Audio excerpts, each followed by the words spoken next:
But I'm not going on about just purely Andrew Tate. I want to talk about the general concept of toxic masculinity. And this is why I think we needed a panel, because I kind of want to know what it is. Yeah. What's the difference between toxic masculinity and masculinity? Yeah. Oh, yeah, and they're the negative ones that like to point out all the bad stuff in the world. And then they point the finger at the masculine men, people trying to do stuff with their lives, people trying to be fit, strong and healthy and live better lives, clean and greener lives. We're the public enemy number one. Yeah.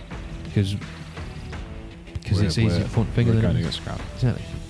And there's not enough of us / Andrew Tates in the world to fight or to overcome the soft. Finding success. We're here to help brand the monotony of your life and help you find your version of success. Welcome back to another episode, guys, with me, Adam. And me, Alex. How you doing, mate? You all right? I'm good, man. I'm really good. How about yourself? I'm a bit cold, I have to admit. It's How many hoodies you got on there? I'm not saying, but I'm just saying the UK's been snowing recently. What's It's that all snowing about? today. What's it all about? I don't know. I hate English weather. So, I haven't told you this. So on Friday, I come home from work on Friday, and it's a bit chilly in the house. So, not nice. I go to flick the heating on. Oh, it's on. Oh, that's not good. What have we done? Run out of oil again, haven't we? Oh. Ran out of oil. So there was no heating in the house Friday, Saturday, Sunday, Monday. Oh. Yeah, so Saturday was a scene, driving around the UK trying to find some kerosene out of a pump. Managed to get 100 litres of it in the back of the Golf. No way.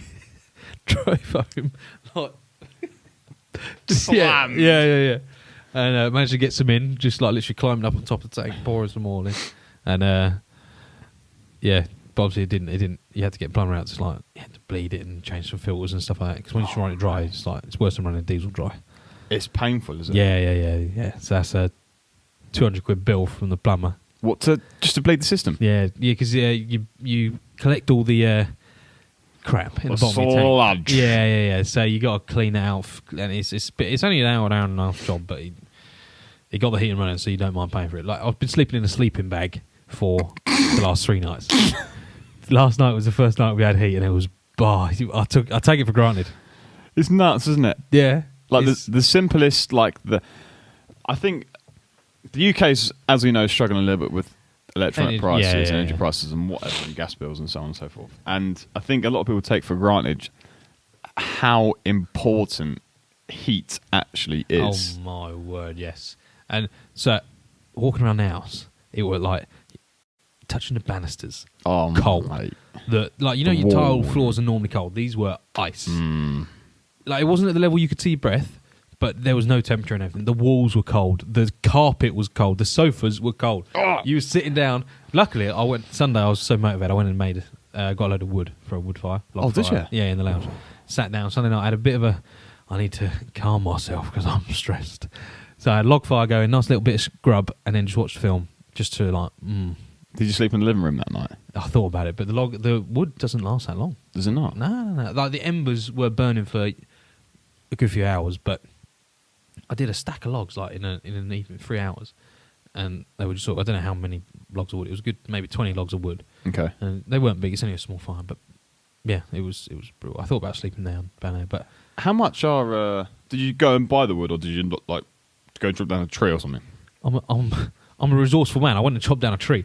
I got 3 in my back garden. I went out there. I was like, "Hey, you!" "Oh, hey, have you?" Got my axe out, smashed. No, I went out and bought them.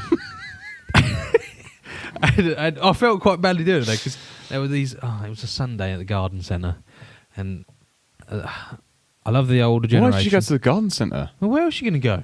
Petrol station. They sell wood, and it's pretty cheaper. I don't know. It was pretty cheap. Okay, it wasn't too bad. Petrol station. Yeah, they sell petrol station. Barbecues, Brian. That's coal. They sell wood. Trust me. Anyway, carry on. Carrying on.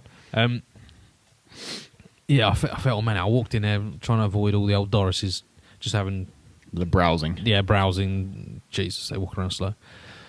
And I was like, "Oi, where's your wood? I need firewood." No, that's it. I go get it. I'm just grabbing because you need kindling as well to start the fire. Yeah. So I had a couple of bags of kindling and a big bag of wood. Well, I felt like a man just walking. I got more wood. And I put it up on the desk and I accidentally dropped it. Like the strings were snapping on me as I was putting it down. The poor goes, oh!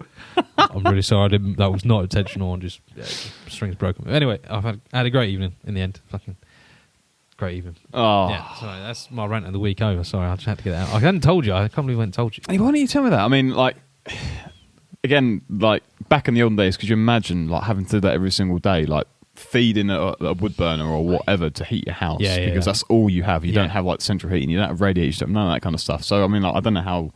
we lived. It's exactly in my head. I was like, "Come on, people used to do this all the time. This is perfectly normal way of living. This is doable." And I was thinking, "Geez, I'd walk down south. I would just go into Spain. Like, I would just find somewhere hot that's decent all year round. Screw doing a fire overnight." Yeah. And when they did used to have to chop it down and do it for themselves, like, oh mate. Imagine doing that in the snow, like rain, snow, sleet, cold, whatever it is. Yeah. But I think you would just prepare a massive stack of wood, wouldn't you? You would, but that'd take a couple of weekends.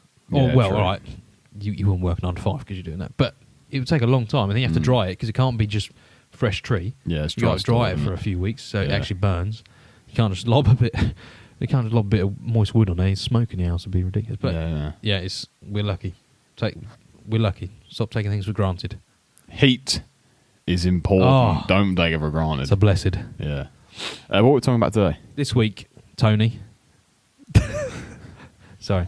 I want to talk about... It's a difficult subject. Okay. And I'm a bit gutted we haven't got a panel here to discuss because it's something that I think we need a lot of people involved in. Should we do a panel episode? I think we should. We should just like invite loads of people and just do a panel episode. Yeah. All different backgrounds. Yeah, not just different opinions. Yeah, exactly. I think we should do... Well, maybe we will do this. We'll think about that. And just debate. Yeah. Because I do like a debate. I told you about my debate on the train. Debate. I'm going to gloss over that one. This week, I want to talk about toxic masculinity. Oh, baby, it's a big one. It's a big one because it's a bit of a buzzword at the minute. Do you remember during COVID there was a buzzword? I forget what it was now. It was well, recently it was cancel culture, wasn't it? Well, fair. I feel like that's still quite a big one. It is, yeah. But the buzzwords go around, and this one is one of the biggest ones. And I think it's bred from Mr. Andrew Tate himself. Mm-hmm. Have you heard much about him recently? Not recently, no. You don't really know a lot about him, do you? You don't. No. Really. I'm a bit gutted in you. Sorry. And I think anyway, but I'm not going on about just purely Andrew Tate. I want to talk about the general concept of toxic masculinity, and it's why I think we needed a panel because I kind of want to know what it is. Yeah. What's the difference between toxic masculinity and masculinity? Yeah. From what I've seen on the internet and people talking about, is the toxic masculinity is just, for me, is just masculinity, being a man, like providing for his family, providing for his other half, big, strong, being a bit of an animal, burly, being like a formidable beast, but being well in control of it. So judo, fighting, be able to fight, being able to go out there and protect yourself and protect others around you, but having it still under full control. Yeah, like that to me is masculinity. Yeah, okay. Or just a small part of masculinity, and vital in this day and age. Absolutely. I feel like we're getting too close to the point where we're producing weak young males. Yeah, and they're dangerous people. And the thing, I mean, it's quite. I don't like talking about it, but come on. When we speak about producing or people, let me start again. When we speak about younger people or younger generations, younger males that are going out there thinking that to carry a knife is a big strong thing, to carry a gun is a big strong thing, it shows that you're a man because you're carrying a gun and you're carrying a knife. It is so, and I'm going to swear, it's complete. Yeah. It's like teaching someone how not to drive a car. It's just the reverse of what you should do. It's just not true. If you want to fight, or if you want to have a problem, or you want to deal with a problem that you've got with a bloke, you fight like a man about it. You don't use a knife. You don't bring a gun to a fist fight. As I say, you don't bring a gun to a fist fight. And with that going on around the streets and that sort of masculinity, thinking that this is the new way of life, is just not true. And I think that is probably a form, in some ways, of toxic masculinity. Okay. Whereas learning to fight is one of the most as you said, masculine things that you could do to protect your family, to protect whatever you need to do to protect your legacy. Yeah. But toxic, a knife is just pointless. Level, you're crossing the line. You're going too far. What does bringing a knife achieve? Absolutely nothing. You have a fight. You can lay someone out and then you can shake hands and it's all done. Yeah. Like I saw a comparison the other day. It was really funny. Before red cards were made in football, and there was a video. It was like 1969, and this bloke just had enough of this bloke and just laid him out. One punch, just hit him. And everyone ran over, and they was like, "Oh, I'm sorry," and then they shook hands and carried on playing football because there's no red or yellow cards or whatever it is. Yeah. And then, 1970s, you trip them up, or today, for instance, you trip them up. That's it. It's all over. 20s. They've damaged their hair and they're on the floor crying like little. Don't say it. That's a swear word. That's a very good point. Okay, so that helps me see what toxic masculinity is. I guess going to beyond that level of powerful.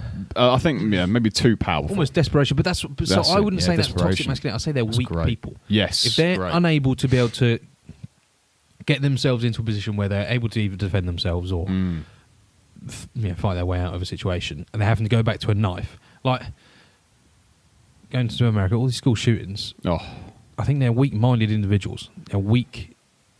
They're not very masculine men, I would argue, because they're having to resort to just uncontrollable violence. They're not in control of their situation. They're not of sound mind, and that's part of being quite a masculine person. Yeah. So I think that you almost gone. They're weak people. If they've got a knife in their pocket because they're a weak person, I would argue. Yeah, absolutely. And I'm not saying everyone should be the best fighter in the world. No, because I'm probably no good at. I couldn't beat you in a fight. I'll give you a go, but let's go. Hey, does anyone want to see that? Yeah. We'll do a YouTube video. I'm saying that you should be like who's that guy? Discipline equals freedom.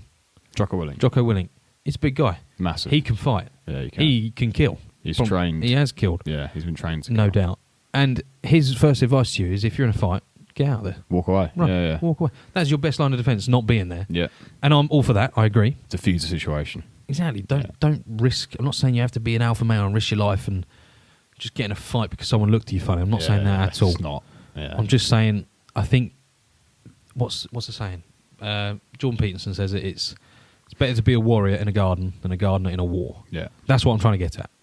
And I feel like not enough of us are aiming for that these days because I feel like society is moulding us into being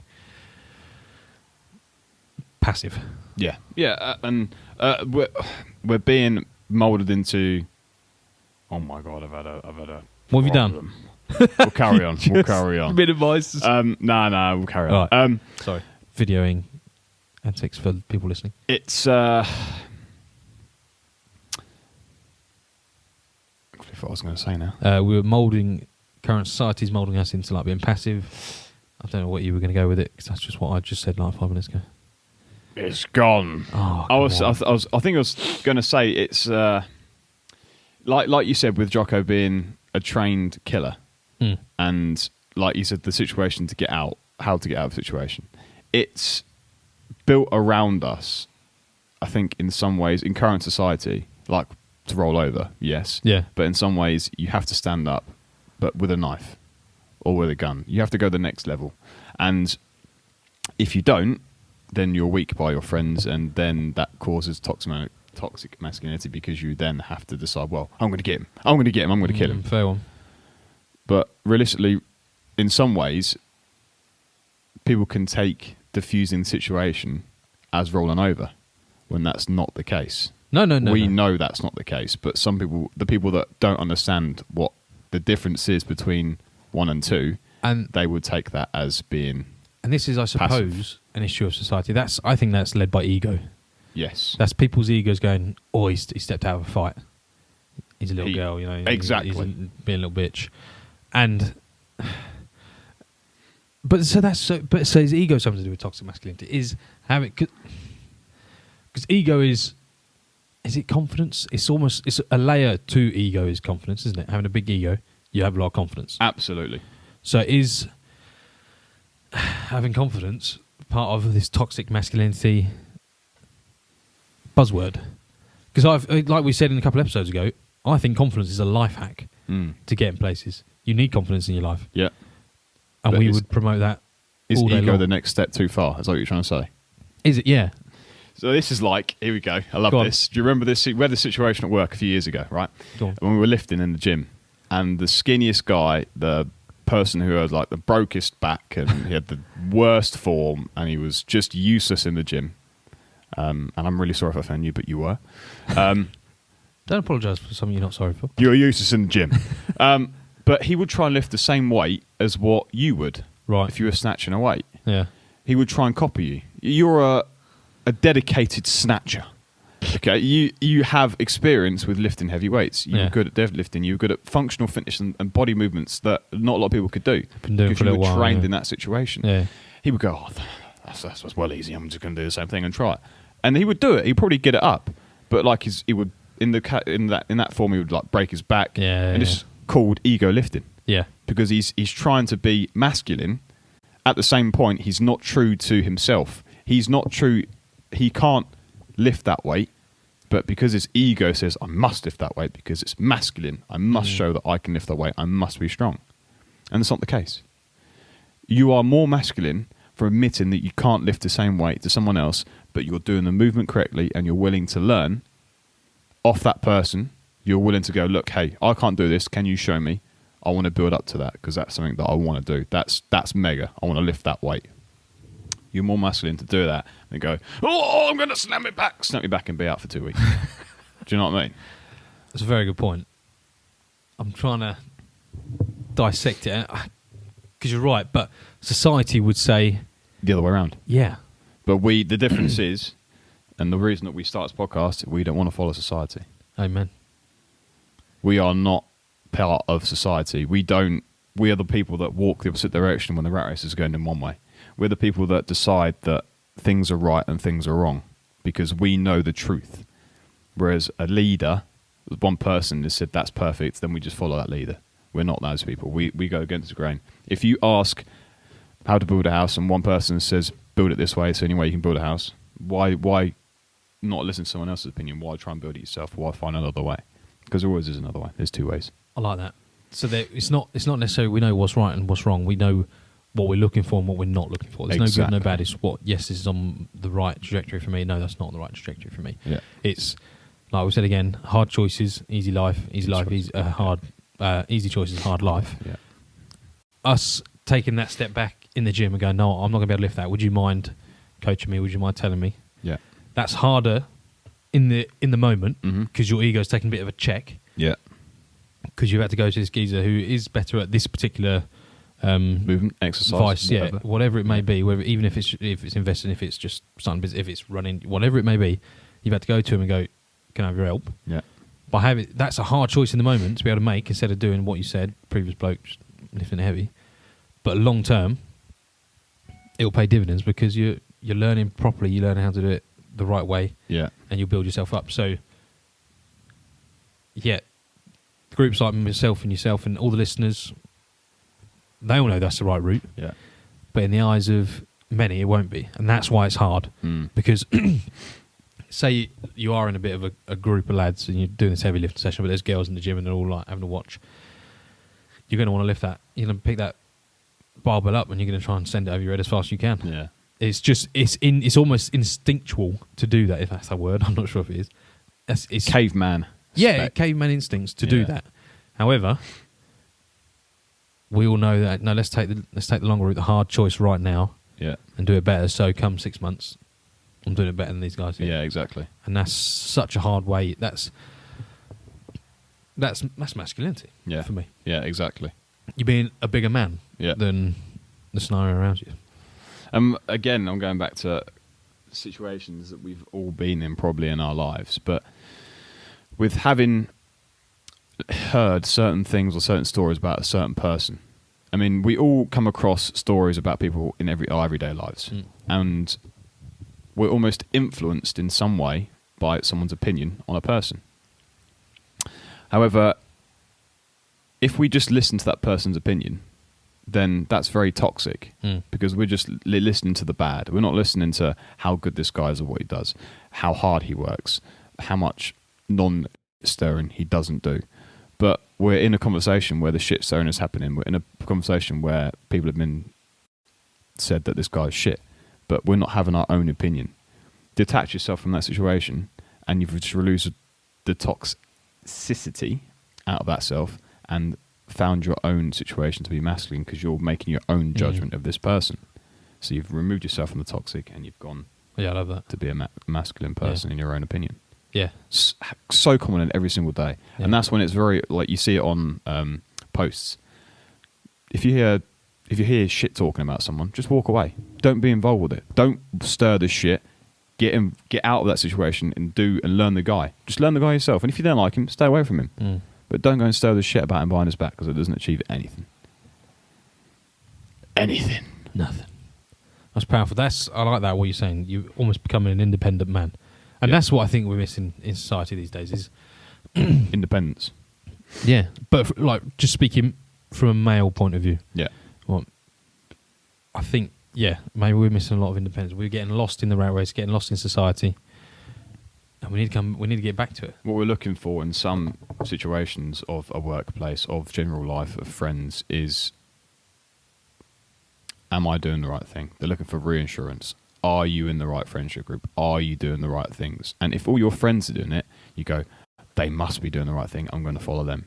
But there's always people that have a very, very good life, speak to all these guys, have a great time with them. At the same time, they live their completely different operation, completely different direction. They're doing their own thing. They're doing whatever they want to do. They're still very friendly and they're still very approachable and they have a great life and they're like me or you. But there's other people that just follow the crowd and they're not questioning. They're just following. And sometimes that is when the toxicity comes into it. You're just listening to what your peers are doing, not to what your mind is doing and what you want to do yourself. Yeah, you get lost in almost a rat race of life, the herd. Yeah, exactly. Sheep action. Because we are herd animals, I believe. We are pack animals. Pack animals, that's the word, not herd. So it is in our nature to want to be in a group. Yeah. But it's also, every group's got to have a leader. Have a hierarchy as such. Maslow's hierarchy of needs. Yeah. Leadership is one of them. Like it's up there. It's not it's not in the base layers, but one of the top tiers is leadership or social hierarchy. Yeah. You need a certain level of it. I wonder what's your definition of toxic then? And I'm not talking about in a masculine world, just toxic. Something toxic that you find really annoying to yourself. What annoys you every single day that's toxic? That's toxic. Well, the first thing that comes to mind is the negativity of people around me. Okay. Well, the people that focus on stuff that is well out of their control. So the people that are negative over everything. Yeah. Like, one example, given a couple of days off during the week, we're told on Tuesday night, oh, you got Wednesday, Thursday off this week. Everyone's like, oh, lovely job, a couple of days off. This one negative voice at the back of the crowd, oh, just telling us now. Could have told us earlier on in the week. Like, oh, that's so annoying. It's like, whoa, that really annoys me. I find that, because that is almost toxic in a way that it will spread that negativity. Like we say many times, it's disease and it will amalgamate all over the place. Yeah. That is just what comes to my head when you said that. Yeah. What's it for you? For me, it's very similar. I think the person who is very toxic in the room, and by toxic I mean the person that stirs a lot of crap about other people, the person that is very, very nice to your face. Yeah, very nice to your face, at the same time will say everything behind your back. And sometimes I just think that is like the worst possible position and person you could ever be in that situation of life, because it just annoys me. Trying to bring people down around you. Oh, and not listening to what they have to say, or like, again, we're grown up to pay attention to people's feelings, and we always go, "Good morning, how you doing?" or "How are you?" And the instant response is, "I'm all right, thanks. How are you?" We don't go, "Yeah, I'm a bit crap about a bad day." They don't care. They just want to know how you are, and they want to listen to, "Yeah, I'm all right." They don't truly. A lot of people don't know or want the response of, "I've had a bit of a shit day. You know, the dog's died, and house has fallen down, and you know, car's got a puncture." They don't want that. They just want the short, "Yeah, I'm all right, thanks." And the people that go, "Really, how are you? Really, what's going on in your life? Like, tell me what's new? Have you got a new missus? Have you got a new boyfriend? Have you bought a new house? Have you bought a new car? Like, what's going on? Those people actually care about you. Not, you're right. That's the thing that I'd like to know. I would like to see more of, sorry. I would like to see people be more open to certain people, the people that truly want to know how you are. That's one thing that I would like to change about the world and reduce the negative people. Get rid of them. Bang, go on, don't want them. That's tough because I feel like, I'm just putting that into my work situation, I feel like you need to have a certain level of relationship already with that person. Absolutely. To be able to have those conversations. But you're right, I feel, should you have a level of relationship, you should be able to have those conversations more often. Yeah. So, all right, yeah, sound. Yeah. So, going back to Andrew Tate then. Yeah, go on. What is he? Is he toxic or is he just a masculine person? I think he's just an incredibly masculine person. Yeah. I think I don't think he's toxic at all. It's going to be controversial. Here we go. I think a lot of his viewpoints on the world are pretty spot on. He's labelled as a misogynist and so on and so forth, but I think a lot of the stuff he says about women comes from a place of love. He wants to protect, care, and provide for the women around him. Yes, he's a bit of an alpha dog, a bit of a player, has women everywhere and all that sort of stuff. But I think a lot of, like, when he talks about protecting for one, providing for one, I think he's spot on the money. And the way, and forgetting about the misogyny or that label that people give him, looking at the way he devotes his life at the minute, not the minute because he's locked up, he's in the slammer. Yeah. But before that, he's a multimillionaire, he's fit, healthy, in control of his life. Why would we not aspire? I understand why there's a massive following for him. Yeah. Because a lot of young kids we don't really have leaders these days. The leaders are, or not leaders, people of influence, people we look up to. They're YouTubers. That's who the next generation of people, this generation of people growing up are looking to. They're not looking to great Warren Buffett. Yeah, they're not really on the scale because it's just they're not on the internet like where the kids are all the time. Yeah. So people like Tate that are all over the internet, they're seeing him, and I feel like he's not a bad role model. He's teaching people how to take control of your life, and not to listen to your emotions, and not to listen to people putting you down. Just focus on you and do you. Yeah. And I find that really powerful. Not enough people are doing that these days. I think people are. We're swayed too much to listen to our emotions. Yeah. Too much to make sure. Oh, I've got a bit of a headache. I'm going to have a day off. Yeah. We're too weak as a society. I'm going to have. You're going to eat paracetamol because my eyes hurt. It's a bit too much of that going on these days. I love it, and we need to stop it. We do need to stop it because it's just breeding weak people. I love it. Do you know what? I had this conversation with a guy Sunday. Went out for dinner together. And hey? Yeah, we went out to dinner together. Oh, I didn't want to come. Nah, you weren't invited anyway. You're in the wrong country, Brian. Oh, sorry. And he's ex-military. Yep. And I spoke about this on the podcast before, but I trained around people that were in the military. And my dad was hard on me. But the way he was hard on me is like, I broke my wrist, he'd be like, get through it. You'll be fine. Don't worry. And then he realised, actually, I did actually break my wrist. It was quite serious. But the first initial response is, get up. You'll be fine. Yeah. Just push on. Yeah. And rather than like, go, no, Dad, it's really hurting. If I listened to his advice, just get up with it. I had 2 more fights. You could finish it off. Just go and do it. And it's the same with like a fallen soldier. If your mate gets shot in war, right, what do? Just leave him there? Yeah, we can do. It's too dangerous. Yeah. I'm not going to go and grab him and get shot because I'm going to risk my life. No, your instant response is to run out there and get it. There's a story. I can't remember it day by day or very, very specifically. But a guy called Mikey Monsoor, who was a SEAL. And I think there was a situation where he was in a street full of open fire. Open fire was everywhere. And he had a situation where someone went down, got shot. And he had a decision to make whether he would run out and save them or provide covering fire, run out, save them, and run back. And the bloke, I think it was carrying like an M60 or an M40. Like it was a big gun. Like he was a big boy and it was a big gun. And I remember the story. He just ran straight out. Like all his blinkers were on. This division of vision. Yeah, exactly. There was no danger. Nothing that he couldn't. He's going to survive, whether he likes it or not. He's just going to get this guy out of the situation. And the bloke ran out, shooting his gun, bang, pulled him out to safety, and he got blown up. But the situation goes is he didn't think about what could happen. I'm going to hurt myself. I'm going to get hurt if this, if that. He just saw, I need to go and save this person. He didn't think about the situation. He just went, I'm doing it. And there's not many people like that that would do that anymore. No. That just doesn't happen. No. And it's the same with running.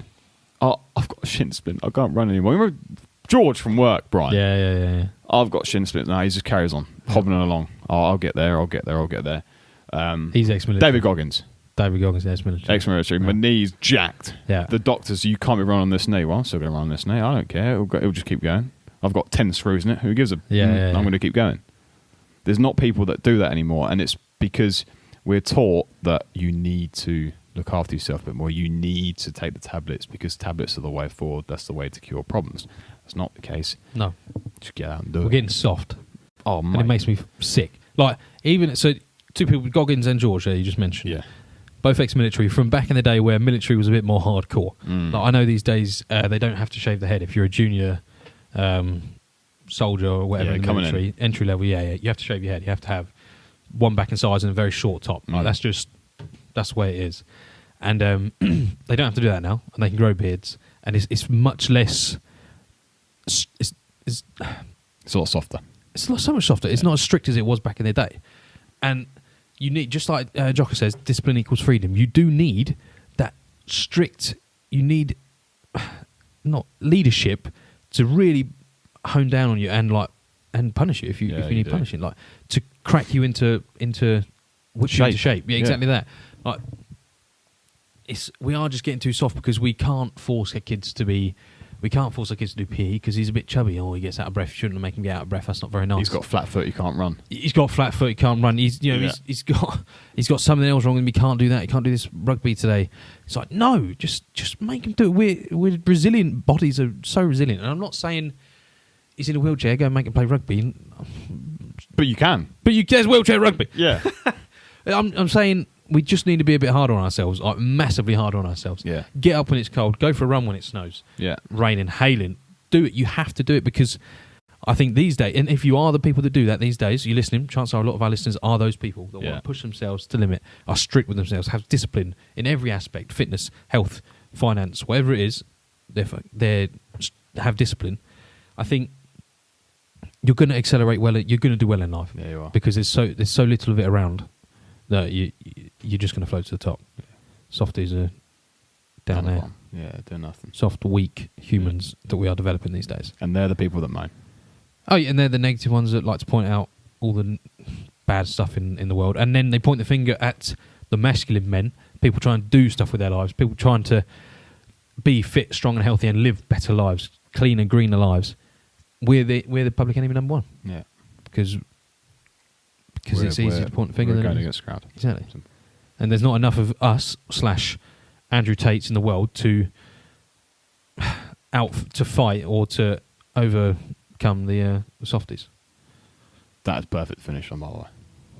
Anything else to add? No, I'm good.